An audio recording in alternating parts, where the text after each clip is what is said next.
Greetings YouTube and welcome to my latest weapons build. Today we're going to work on turning this into a mace. This is a brass baseball. It actually was part of a set I found at a thrift shop. It was a brass baseball and a brass catcher's mitt. I did not buy the brass catcher's mitt. I do not need a brass catcher's mitt. I really find no use for that. But this I can turn into a mace head. So the first thing I'm going to have to do is going to have to get rid of this disc. I'll cut this disc out, and I'm going to try using my Dremel to see if I can get it out fairly close to the same line as that, and then I'll shape it to get it fairly round.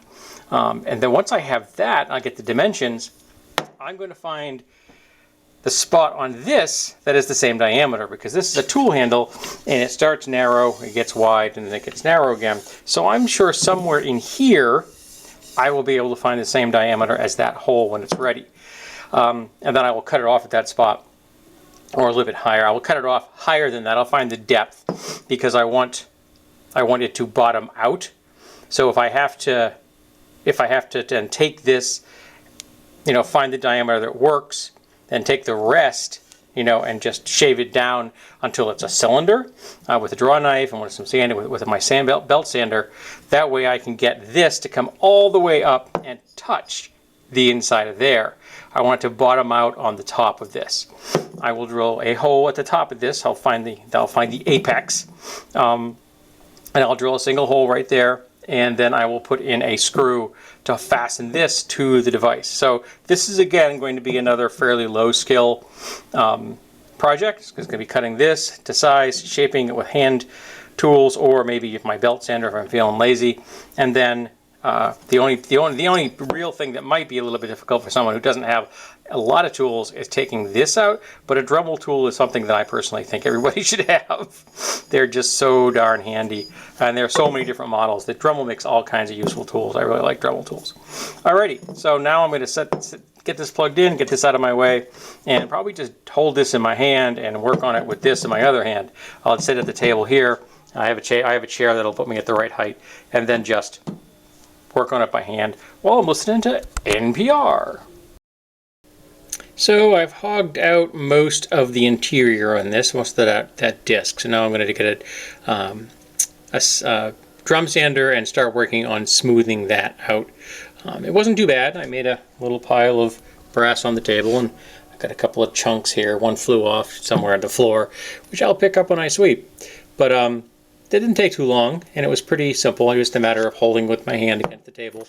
I'm wearing a cut-resistant glove, just doing the safe side, and I only had like one little screw up right there, but that ain't too bad. That ain't too bad. All right, so now get the drum sander out, the drum bit out, and start using that on the inside.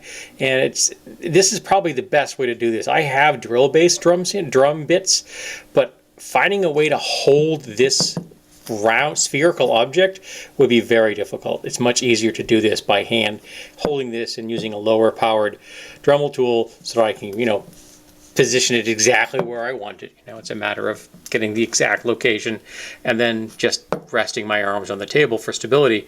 And my hand is all I need to hold it, so it's much easier than finding a way to clamp a spherical object. Because at this moment, I'll be honest, I don't actually have a way to do that. It's a good idea that I probably come up with one though.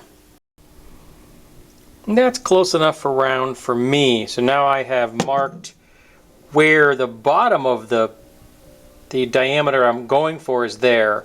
And there's a mark right here I just made with my vernier calipers. And I'm going to brighten that up a little. And that is going to be where I cut this off. And then I'm going to have to reduce the distance, reduce the diameter of this barrel between there and there so that it fits inside the baseball and then it bottoms out on the top. At least that's the plan.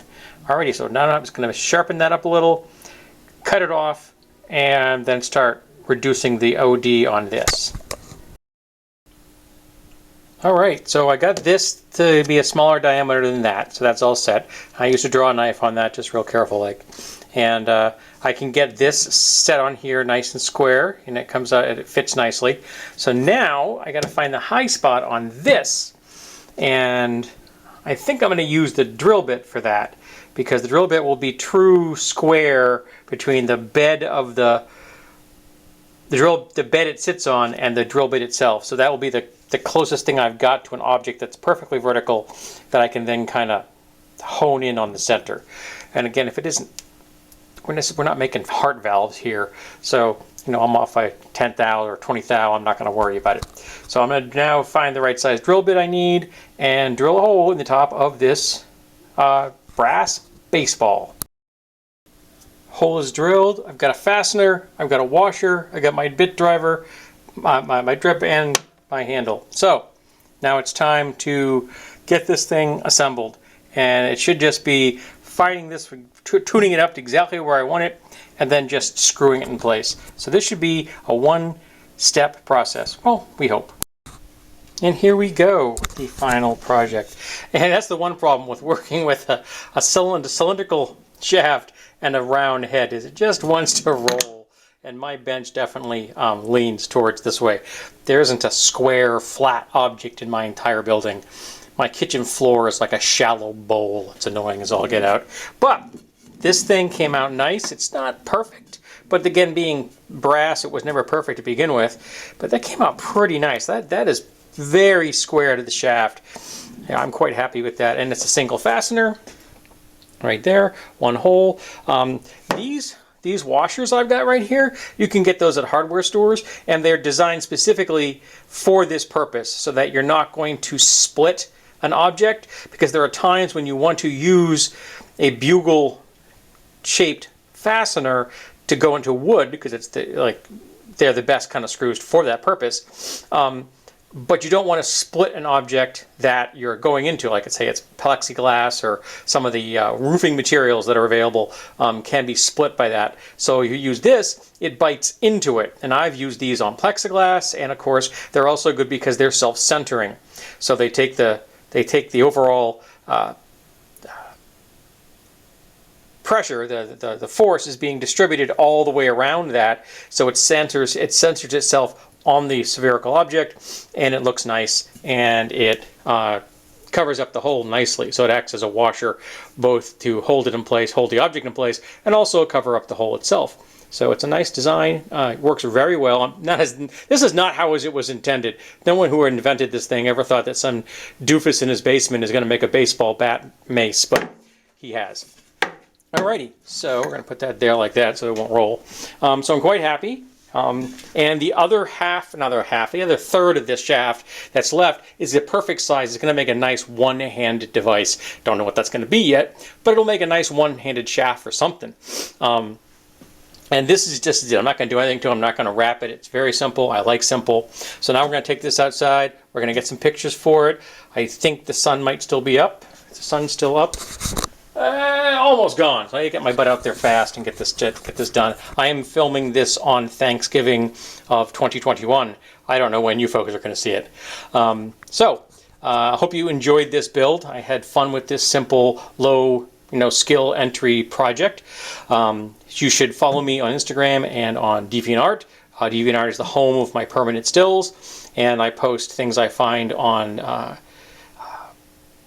Instagram, like salvage things that end up in my projects. In fact, just today I found a square tubed frame for a bed, for a kid's bed, and 4 pieces of really nice tubing on a walk after my Thanksgiving meal. Just found them lying on the side of the road because people were getting rid of them, and I brought them home. I probably look strange walking down the street carrying a child's bed frame on my body, but I didn't care because now I have square stock tubing, which is really expensive. Alrighty, so thanks for being here. I hope you enjoyed yourself, and I hope that you'll come back for the next one.